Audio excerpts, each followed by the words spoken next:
यं ब्रह्मा बडुरेन्द्र रुद्र मरुतो स्तुन्वन्त वेदैस्तवै वेदै साङ्गपदक्रमोपनिषदै गायन्ति यं सामगा ध्यानावस्थितगतेन मनसा पश्यन्ति यं योगिनो यस्यान्तं न विदुषुरासुरगणा देवाय तस्मै नमः।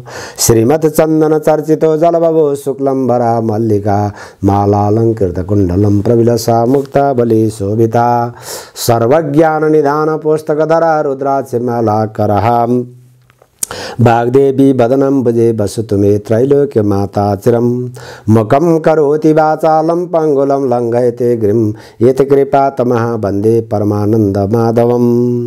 नमो भगवते तस्मै व्यासाय मिततेजसे येष प्रसाददक्ष्यामि नारायणं कथामिमं नारायणं नरस्कृतं नरं चैव नरोत्तमं देवी सरस्वती व्यासां ततो जयमुदीरयेत्। अथ षोडशोऽध्यायः। कुमारजी आज्ञा गर्नुहुन्छ हे अगस्त मुनि। अनि पछि एक दिन फेरि शिवजीलाई वन विहार गर्न मन लाग्यो र मृगको रूप लिई कसैले थाहा नपाउने गरी श्लेक मान्तक वनमा गई मृगका बथानमा भुली परमानन्दले रहनुभयो। श्रीमहादेवलाई नदेख्दा पार्वतीले अनेक ठाउँमा खोजी गरिहिन्, कहीँ पाउन सकिनन् र हार माने श्रीमहादेवले अघि पनि मलाई यसै गरी दुःख दिनुभयो, फेरि अहिले पनि कता जानुभयो होला भनी ध्यान दृष्टिले विचार गर्दा र मृग भई वन विहार गरिरहेको थाहा पाइन् र पार्वती पनि बागमतीका किनारामा आई महाकष्टले तपस्या गर्न लागिन्।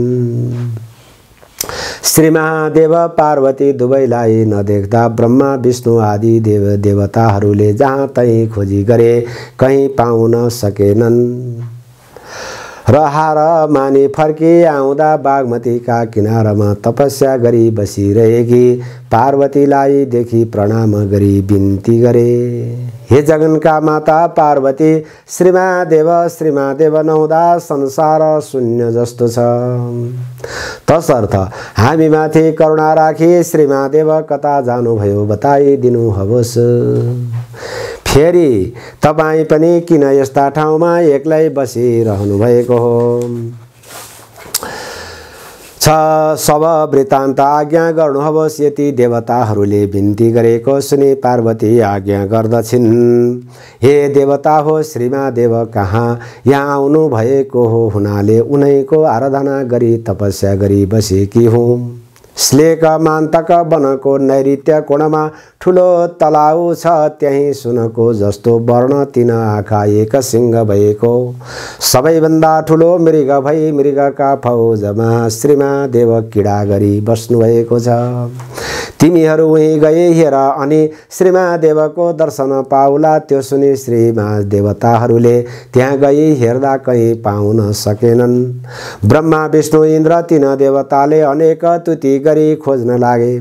त्यसै बेलामा लाखौं मृगको फौज देखे। लाखौं फौज वरिपरि राखी बीचमा खुब राम्रा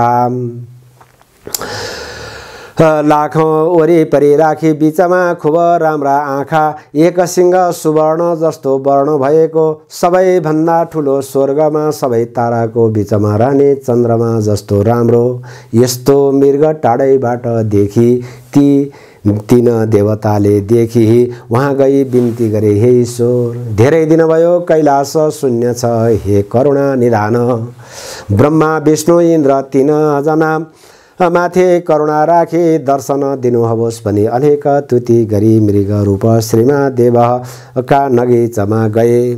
यसरी आफ्ना आएका देवताहरूलाई देखि शिव मृग उफ्री भाग्यो। त्यो देखि विष्णु आज्ञा गर्नुहुन्छ, हे ब्रह्मा, हे इन्द्र, तुतिदेखि श्रीमहादेवलाई चैतन्य हुने भएन। अब हामी तीनैजनाले घेरादी समाउँ भन्दा लौ भनी तीनजना तीनतिर बसी घेरादी समात्न लागे। रुद्र मृगका सिंहमा फेदमा विष्णुले समाउनु भयो, फेरि चतुर्मुखी ब्रह्माले माझमा समाउनु भयो, फेरि देवताका राजा इन्द्रले सिंहका टुप्पामा समाए। समाउने बित्तिकै मृग अन्तर्ध्यान भयो, सिंह मात्र 3 जनाका हातमा रह्यो। 3 जनाले बलले समाएको हुनाले सिंह 3 टुक्रा भई 3 जनाका हातमा एक टुक्रा रह्यो। त्यस्तो भएको देखि हामीहरूले साह्रै अपराध गर्यौं, अनर्थ भयो। अब कसो गरौं भनी 3 जना त्यहाँ बसी ईश्वरको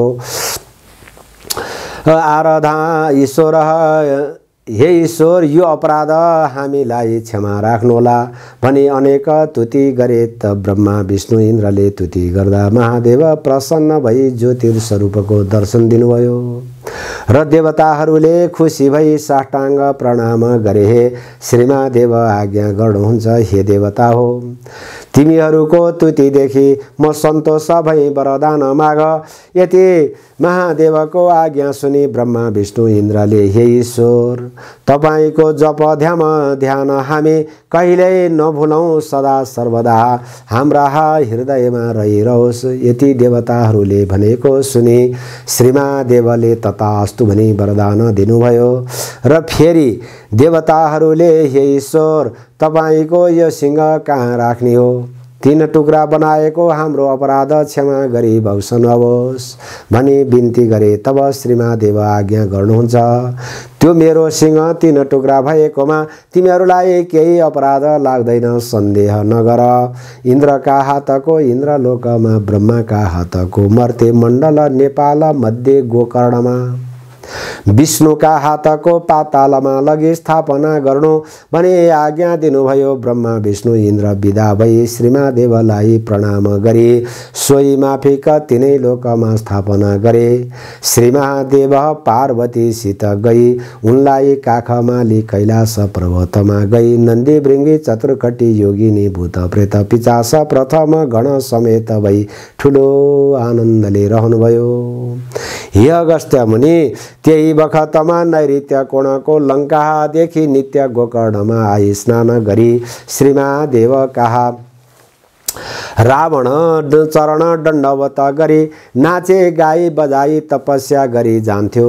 यसरी केही काल बितेपछि एक दिन महादेवले बिख भाङ धतुरो खाई विचेत भइरहेका बेलामा रावण आई दण्डवत गरी नाची मृदङ्ग बजाई गाउन लाग्दा श्री भोलानाथ प्रसन्न भई, हे रावण, के माग्न आए? माग्छस् माग भने आज्ञा भयो। तब रावणले, हे के मागौँ? तपाईँका कृपाले सबै कुरा मसँग छ भन्यो। रावणका वचन सुनि, एक कुरा नमागी सुख पाउँदैनस्, लौ माग भनी आज्ञा भयो र रावणका मनमा अब मैले के मागौँ? 32 लक्षणले युक्त भएकी श्री महादेवका काखमा बसेकी श्री पार्वतीलाई नै मागौँ भन्ने भई श्रीमहादेवसित बिन्ती गर्यो। हे ईश्वर, अरू कुरा मलाई केही चाहिँदैन, एउटी पार्वती मलाई बक्सनुहोस्। त्यो सुनि श्रीमहादेवले लौ लैजा भनी पार्वतीलाई दिनुभयो। रावणले जगन्माता पार्वतीलाई पीठमा बोकी श्रीमहादेवसित विदा भई गयो। त्यो खबर सबै वैकुण्ठनाथ विष्णुले चाल पाएर, यो त अनर्थ भयो, अनर्थ हुन लाग्यो भनी तत्कालै वायु बेगले त्यहाँ गई आफ्ना मायाले छोपी मोहिनी रूप भई रावणलाई आज्ञा गर्नुभयो। हे महापुरुष, तिमी को हौ? कहाँबाट आयौ? त्यो बोकी ल्याएकी स्वास्नी मानिस को हुन्? किन बोकी ल्यायौ भनी सोध्नुभयो। रावणले, हे सुन्दरी, लङ्काको राजा रावण भनेको मै हुँ। मैले श्रीमहादेवको तपस्या गर्दा खुसी भई उनले आफ्नी स्त्री पार्वती मलाई दिई पठाए। उनै पार्वती यी हुन्, यिनलाई बोकी लङ्का जान लागेको हुँ भन्यो। त्यो सुनि मोहिनी भन्दछिन्, हे रावण, ती के पार्वती हुन् र तिमीलाई लाज लाग्दैन? श्रीमहादेवले मायाले बनाएकी स्त्री तिमी जस्ता महावीरले बोकी हिँड्न सुहाउँदैन। अरूले देखे भने के भन्लान्? तिता पार्वती होइनन् तिमीलाई महादेवले छक्याएछन्। पार्वती मागी लैजाने भए पार्वती बस्ने ठाउँ तिमीलाई भन्दछु सुन। महादेवले आसन गरिराखेको बाघको छालाभित्र साँच्चीकी पार्वतीलाई लुकाइराखेका छन्। सोही भागेर लैजाऊ भनी मोहिनी रूपले कुरा गर्दा रावणले पत्याई पार्वतीलाई त्यहीँ छाड्यो र आफू फर्की कैलाश पर्वतमा गयो। अनि विष्णुले श्री पार्वतीलाई वैकुण्ठमा लगी तरह तरहसँग पूजा गरिराखे। उता श्री महादेव विचेत भइरहनु भएको थियो। त्यसै बेलामा रावण फेरि त्यहाँ गई बिन्ती गर्न लाग्यो, हे ईश्वर, तपाईले मलाई छले मायाले एउटी स्वास्नी बनाइदिनुभएछ। मैले थाहा पाइन र लिएर गएको थिएँ, बाटामा फाले आएँ। दिने भए तपाईले आसन गरिराखेको बाघका छालाभित्रकी पार्वती पाऊँ। त्यो सुनि श्री महादेवले ध्यान दृष्टिले विचार गरी हेर्दा पार्वती विष्णुले लगेको थाहा पाई मायाले अर्की एउटी स्वास्नी सृष्टि गरी आसन गरिराखेको बाघको छालाभित्रबाट निकाली लौ लैजा भने दिनुभयो। रावण पनि खूब खुसी भई महादेवलाई प्रणाम गरी महादेवले माया गरी बनाएकी स्वास्नी मानिसलाई काँधमा बोकी लङ्का गयो। त्यहाँ पछि श्री विष्णुले पार्वतीलाई श्री महादेव कहाँ पुर्याई वैकुण्ठमा जानुभयो। हे अगस्त मुनि, तहाँ पछि एक दिन श्री महादेवले पार्वतीसँग सल्लाह गरी मानव सरोवर तलाउमा गई राजहंस रजाहंस भई जलक्रीडा गरी खेल्न लाग्नु भएको थियो।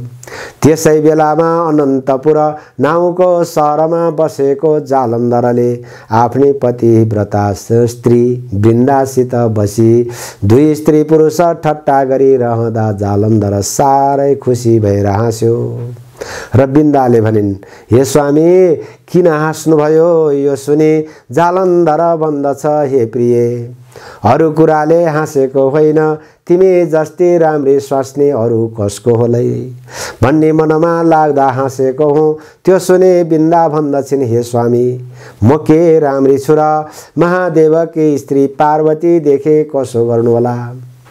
जालन्धर भन्दछ, हे प्रिय, के यो कुरा साँचै हो? त्यसो भए म पार्वतीलाई छल गर्न जान्छु भने वृन्दासित भनेर मायाले श्री महादेवको रूप लिई कैलाश पर्वतमा गयो।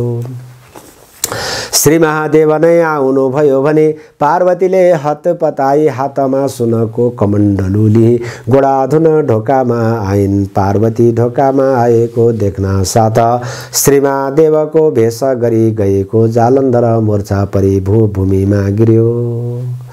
तब जगन्माता पार्वतीले ध्यान दृष्टिले विचार गर्दा जालन्धरले छल गर्न महादेवको रूप भई आएको थाहा पाइन्।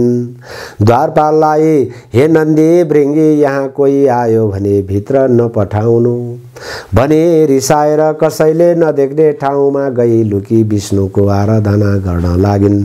पार्वती रिसाएर आराधना गरेको अन्तर्यामी मनको थाहा पाउने भगवान श्री विष्णुले थाहा पाई शङ्ख चक्र गदा पद्म हातमा लिई गडुरमाथि सवार भई तत्कालै कैलाशमा हावाभन्दा दोबर चाँडै गरी पार्वती कहाँ पुगी आज्ञा गर्नुभयो। हे पार्वती, मलाई किन आराधना गर्नुभयो?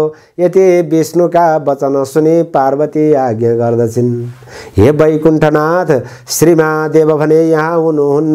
जल क्रीडा गर्न मानव सरोवर तलाउमा गई राजहंस भएर आनन्दमा रहनुभएको छ। यस्तो अवसर पारी पापी जालन्धरले मलाई छल्न भनी श्री महादेवको रूप लिई आएछ। मैले चाल पाइन र श्री महादेव आउनुभयो भने खुसी मानी कमण्डलु लिई गोडा धुन भने ढोकामा जाँदा मलाई देख्ने बित्तिकै मूर्छा पर्यो। श्री महादेव भए मूर्छा हुनु पर्दैन, यो मलाई छल गर्न कोही पापिष्ट आएको होला भनी ध्यान दृष्टिले विचार गरी हेर्दा जालन्धर हो भनी चिनी द्वारपाललाई यहाँ कसैलाई भित्र नपठाउनु भनी म यहाँ आई बसी तपाईलाई आराधना गरेकी हुँ। अब कसो गर्ने हो। यति जगतकी माता पार्वतीका वचन सुनि त्यस जालन्धरले तपाईलाई दगा गर्न भनी माया रूप भई छल गर्न आएपछि म गई त्यसकी स्त्री वृन्दाको निश्चय सत्य डगाई आउँछु, सन्देह नगर्नुहोला। अहिले म गई महादेवलाई पनि खोजी यहाँ पठाइदिन्छु भनी पार्वतीसित विदा भई गडुरमा सवार भई वेगसँग मानव सरोवरमा जानुभयो। इति श्री स्कन्द पुराणे केदारखण्डे माघमात्म्ये कुमार अगस्त्य संवादे श्री स्वस्तानि परमेश्वरी व्रत कथायां विष्णु मानव सरोवरो गगनम नाम षोडशोऽध्याय। उपनयेतु मंगलं वा सकल जगत मंगलाय श्रीमान दिनकर किरण निबोधित नवन निबदल निवेक्षण कृष्ण। काले वर्षतु पर्जन्यं पृथिवी सस्यशालिनी देशोऽयं क्षोभरहितो ब्रह्मणा सन्तु निर्भया। अपुत्रा पुत्रिणा सन्तु पुत्रिणा सन्तु पौत्रिणा निर्धना सदना सन्तु जीवन्तु शरदं शतम्।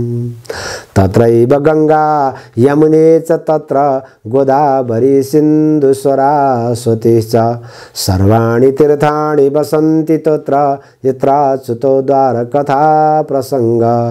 या कुन्दे दुदुसारहार धवला या सौरवस्त्राविडा या वीणा बडरंड मंडितकरा या श्वेत पद्मासना या ब्रह्माच्युत शंकरं प्रवृत्ति भेदै सदा वंदिता सामां पातु सरस्वती भगवती निश्चयित जाड्यापा। कायेन वाचा मनसंद्रैर्वा बुद्ध्यात् मनावात् प्रकृति स्वभावात् करोमि यत् सकलं परस्मै नारायणायेति समर्पयामि। पुष्पांजलि समर्पयामि। श्री स्वस्तानि देव्यै नमो नमः।